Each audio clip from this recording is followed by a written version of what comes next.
Hey everyone, welcome to the Nitty Gritty of Real Estate Podcast. Today we're going to be doing part 3 of our mini-series, going from renter to landlord. So let's get into it.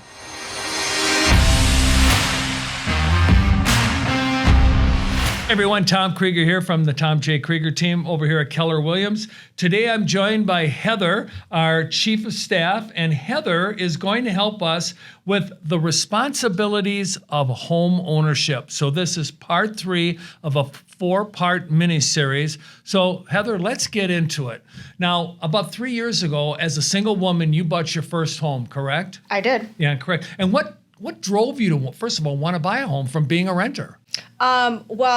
The biggest thing was having security of where I was going to live and not feeling like I had to rely on somebody else to take care of me.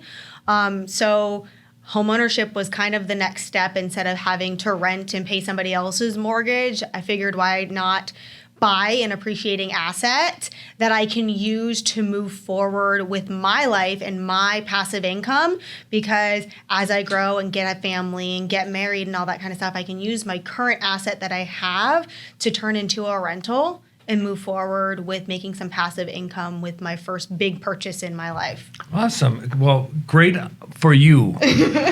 Heather, we're going to talk about the responsibilities of homeownership. Now, as being a 3-year veteran of homeownership, I'm sure some things have come up in your way, like trees falling down or hot water heaters or, where am I going to get the money for taxes and insurance? So I want to kind of step into some of the nitty gritty of that aspect of it, okay? Absolutely. So number one, let's talk about what is the most important responsibility of a homeowner? First things first, make sure you're paying your mortgage. And what a lot of first-time home buyers don't know is that your payment actually covers quite a bit. It's not just a payment on your house. Okay. It does also cover things like your taxes and your homeowner's insurance, because those are things that you're like, well, I'm already making this big payment to a mortgage. Where am I going to find the money to also pay my $2,000 or $3,000 in taxes that have to go to the city? Mm-hmm. Or where am I going to pay the $1,000 or more that need to go towards my homeowner's insurance? Mm-hmm. And what we don't know, and sometimes are not quite educated as a first-time home buyer, is your payment is what we call a pity payment. It is your principal, your interest, your taxes, and your insurance. So all of that is built into your payment. And it's just broken down over a 12-month period. So you're not having to shell out a big chunk in the middle of the year to pay your insurance or a big chunk twice a year to pay off your taxes. It's already built into your payment. And knowing that and knowing that's already something that you've budgeted for is kind of awesome, because then you don't have to stress later on in regards to bigger payments if, say, something does happen on a major appliance or something else on the house. Okay, so you're making this pity payment, the PITI, Mm-hmm. and that payment goes to like a bank or somebody. Like, it could be a Wells Fargo, it could be a Chase, it could be a Bank of America. I mean, there's lots of banks out there that loan money for you to purchase your house, right? Yes. But then who makes the decision when the payment to the insurance company gets set or the payment for the property taxes get paid? Well, here in Arizona, payments are done twice a year, and Okay. that's already part of the schedule that most quote unquote mortgage servicers know. And a mortgage servicer, which you find out maybe sometime in the process, is you may have a mortgage company that you originally get your mortgage with, whether it be a small company or a large company. And then some of them service them themselves and Okay. keep a hold of those loans. Others actually will take that loan so that they can get more finances to pay for other people to purchase a home and to be able to give them mortgages. They sell it off to these big, large mortgage brokers who partner with servicing companies or mortgage servicers. Okay. That you do pay. Sometimes it happens at closing. Sometimes it happens, like for me, it happened 4 or 5 months later, and I didn't think anything of it because I was like, oh, I'm paying this pity payment. And then all of a sudden, my second year insurance was late. And I kept getting these late notices, and I was like, what is happening? Well, it just so happened that When my loan was sold off to a servicing company, Okay. they didn't pass on the information in regards to my insurance. So when my insurance renewed, my insurance company sent it to my previous mortgage company instead of my new servicing company. And so the payment didn't get made. The money was still sitting there in my escrow account because that's what holds these taxes and insurance. But they didn't pay the insurance, and then I was late. So all I had to do, easy fix, was to get that documentation over to the new servicing company. But those are things you don't think of, especially when it's your first time. Yep. Well, that sounds good. So we got that covered. We've got our pity payment. That's the number one thing. Make sure you make your mortgage payment so they don't take your house from you, right? Yep. Because they promise to give you the money. You promise to pay. Yep. Right? Great. So let's talk about keeping like major appliances maintained and maybe some of the attributes of the house, like the roof and the HVAC and stuff like that. And just for sake of discussion here, HVAC stands for heating, air conditioning, ventilation, and cooling. Okay, so let's talk about that. So first things first, if you're with a great real estate agent, they're going to put you through an inspection and you're going to make sure that all the big things are actually in working condition prior to you owning the house. Right. That's always a great thing, but you never know what can happen, and something can fail or something can break or all that kind of stuff. So any really good, solid real estate agent is going to recommend you get a home warranty. And me as a homeowner, I recommend keeping that home warranty. Interesting. But at least keep it for the first year. Now, because are we talking about the insurance that you're paying for in your pity payment, or is this something different? This is something different. So this is a warranty company that specifically covers the major parts of your house, like your HVAC, your roof, your plumbing, your major appliances like your washer, your dryer, your dishwasher, the big things that are going to cost you $500, $600, $700 or more to replace or repair. Okay, so keep that longer than 1 year. Yeah, minimum of a year, because at least within that first year, you can learn how your house operates, and that'll cover it over that first year. If you keep it longer, if something that is in an older condition goes out, it's then covered. Is there like a yearly cost for that? There is a yearly cost, and every home warranty company is different, and they're also different on the price points and what they cover. If you want to know more information about a home warranty company, reach out to your real estate agent, and they can definitely get you a couple recommendations of good home warranty companies in your area. Okay, so we got that. So we got the home warranty. What about, the things like your HVAC, your roof, plumbing, stuff like that? First and foremost, with your HVAC, you want to make sure that you keep it maintained at least twice a year. You have somebody come out and make sure when you have to turn the AC on in the summer, it turns on and it cools to the correct temperature. On the opposite side of the coin, when it starts to get cold, you're making sure that that heater turns on and it heats to the right temperature as well, because I have had it happen in the middle of summer, your AC goes out and it's 90 degrees in your house. And if you have pets, that's never a good thing. Or even in the winter, your heating goes out or something happens and you're freezing your butt off and it's a weekend and you can't get a company out. Murphy's Law, right? Yeah, Murphy's Law. So making sure that it's maintenance and you know that it's in working condition, you're less likely to run into those issues. Okay, so twice a year you have that, spring and fall, right? What about the roof? Well, before we leave the HVAC, you want to make sure you get your filter changed, or change your filter at least once a month. They're super simple. You can get really, really cheap ones from Amazon or any of the major maintenance stores like Lowe's or Home Depot. I would recommend get the big pack. Yep. And if you don't do it every single month and you do it once a quarter because that's not something you're into, at least you're starting a process so that you're at least changing it. And especially if you have pets and the dander and the hair getting sucked up in, the harder your HVAC has to work to cool or heat your house, the more likely it's going to become damaged. So the heavier they're used, the less likely the length of the life cycle. Mm-hmm. Okay, great. And you're saying do the Costco method when it comes to filters, buy in bulk. Buy in bulk. Okay, great. Now what about the roof? The roof. So your roof, you want to make sure that you get at least your roof inspected. It should be at no cost. Most roof companies will do a free inspection for you. At least here in the state of Arizona, they do that. Okay. And you'll have that done at least once a year to make sure that there's not any mini leaks or any shingles shifting or tile shifting or cracked that could cause leaking coming into your house and into your attic space or any open area. Or especially here in Arizona after your big monsoons or your big rainstorms, when you could potentially have something landing on your roof or hail hitting your roof. Any little tiny hole, if you don't take care of it right away, it can get bigger and bigger and bigger, and then you have a massive issue versus a small issue that's going to maybe cost a couple $100s to replace or repair or be covered under a warranty versus something that you're going to have to get an insurance claim on.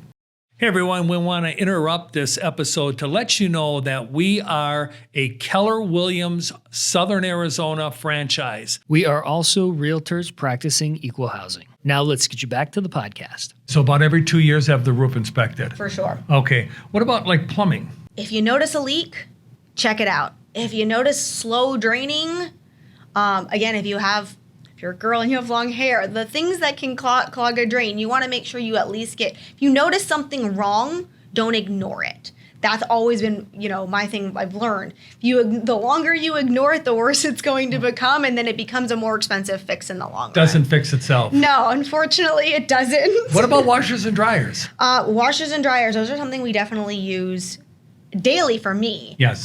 Others maybe once a week, but if you're noticing weird noises, something sounds off on it, have someone come out and check it. Okay. If it stops cleaning, have someone come out and check it. I know with a lot of the newer high efficiency ones that are like the front load washers, they can get mold in them, and then you're just washing your clothes with mold. For your dryers, if they're not drying anymore, there's something that's an issue. And I know there are a good chunk of dryer vent fires because you're not cleaning out that vent. And we recommend that you do that at least once a year, have something go in and completely clear it out.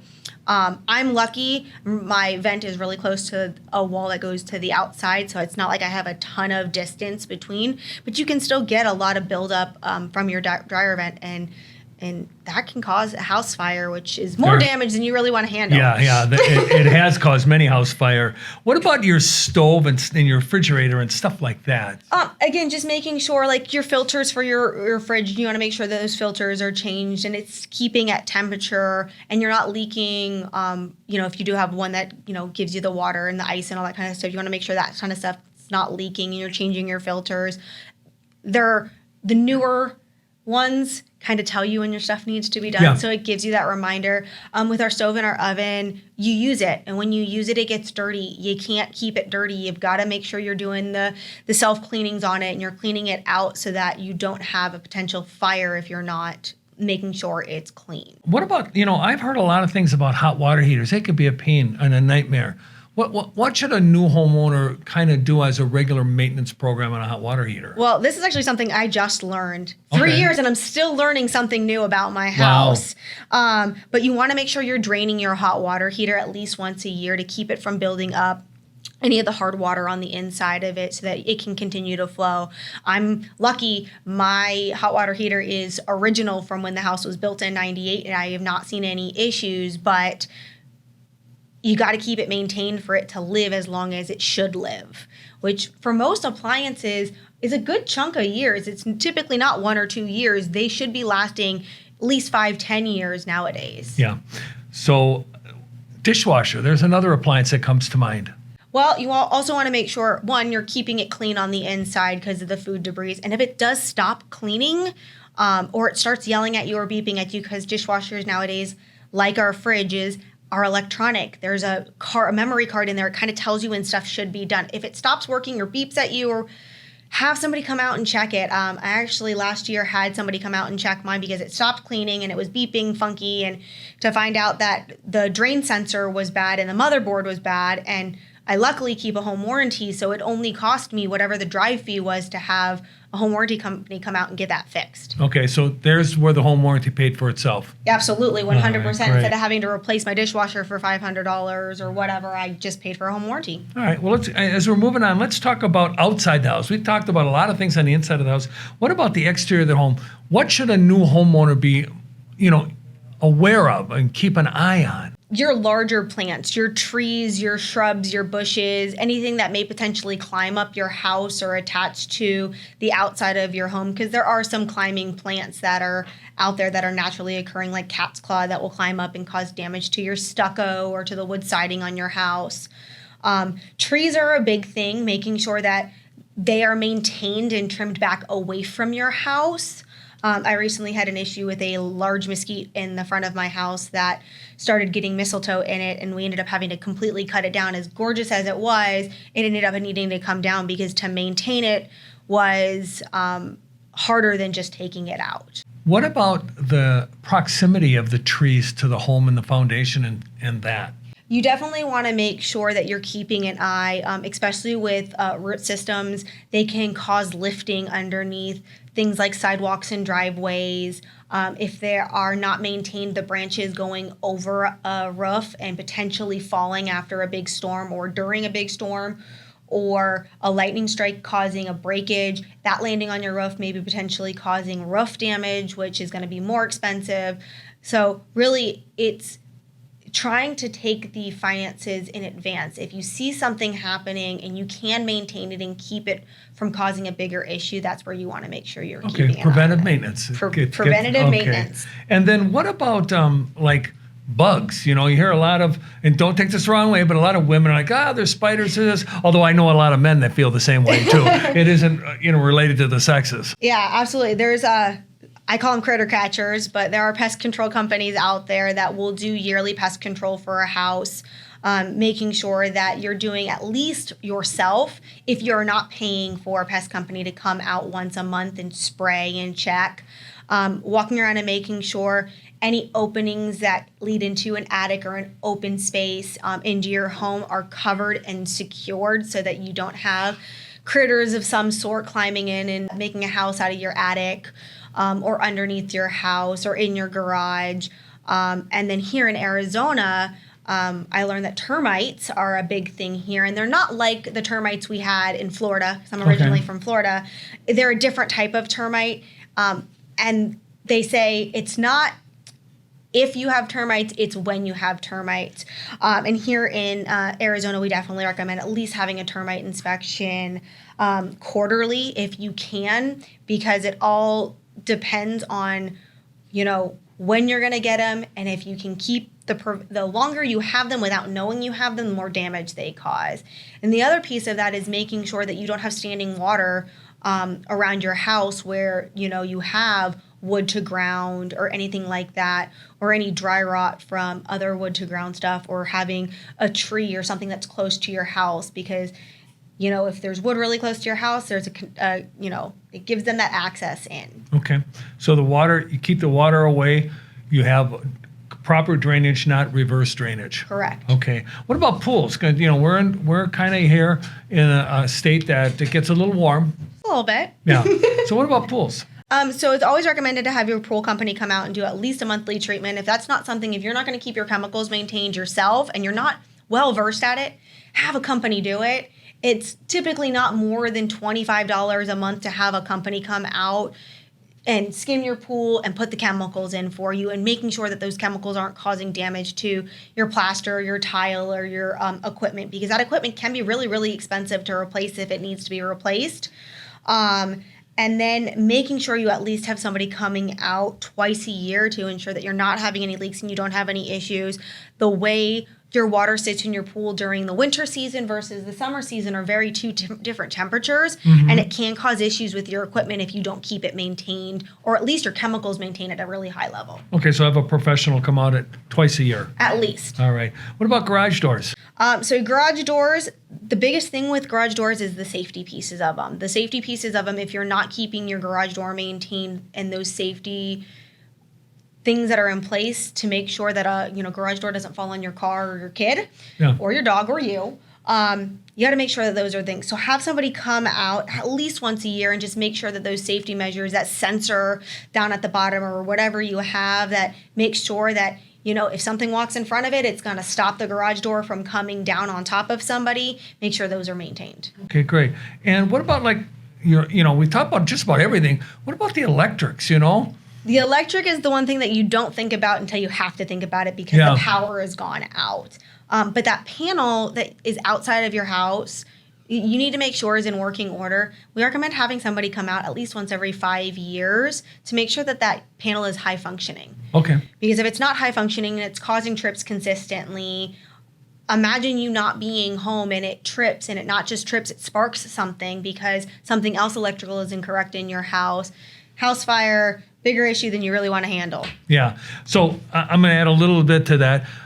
After 5 years, a lot of material can build up behind the panel. And so if you have that short, like you're talking about, there could be material that's combustible back there, and that could start the fire too. Absolutely. Okay, and speaking of fire, there's one last thing I want to ask you about. You know, when you get in your garage, you want to go into your house, there's a door there, and it's supposed to be a fire-rated door. What do people need to be aware of that? Well, first of all, that's a big thing that we don't know about as first time. They don't know that it should be a fire door. And the reason it should be a fire door is if a fire happens outside, you don't want it coming into your house. And so that fire door should be able to completely shut on its own. You should never have to worry about if you walk out of your house, that door not shutting behind you, or if you walk in your house, that door not shutting behind you. And if it doesn't, you need to make sure it self-closes. And if you don't know how to do it, I'm sure somebody on YouTube can teach you. I have learned that as a first-time home buyer is typically if I can't figure out how to do it and it seems like it's something easy and I shouldn't really have to pay a handyman to do it, if I can go on YouTube, and I feel like most of us women are pretty handy. If we can watch a video, we can figure out how to do something. You can figure out how to tighten the hinges on your fire door just enough to make sure that it completely closes properly. And not only that, making sure that any door is closing properly. If there's something wrong with the handle on your door, they are so easy. Coming from first-time homebuyer who was like, I'm not going to pay somebody to change my locks. I'm just going to change all the handles on my door. Watch a video, changed all the handles on all of my doors so that I had the same key for both my front and my back door. It was amazing. But sometimes just changing those and making sure everything clicks and locks the way that it should. Okay. Well, that's a pretty extensive list of things as a home buyer, first-time home buyer. But I will tell you this, Heather, you really made it seem simple. So, Heather, that was a great in-depth response from a first-time home buyer. We're not promoting YouTube. We don't get paid for it, but you can find a lot of things on YouTube. Yeah. So, everyone, I want to invite you to our part 4 on our series of going from a renter to a landlord. Until our next episode, be safe, America. Thank you for listening and watching the Nitty Gritty of Real Estate podcast here with the Tom J. Krieger team of Keller Williams, Southern Arizona. If you are interested in buying a home, selling a home, or even investing in real estate, we have 5,000 agents across the country that we can connect you to. If you need any free resources, feel free to check out our website at www.thetjkteam.com. We hope you have a great day.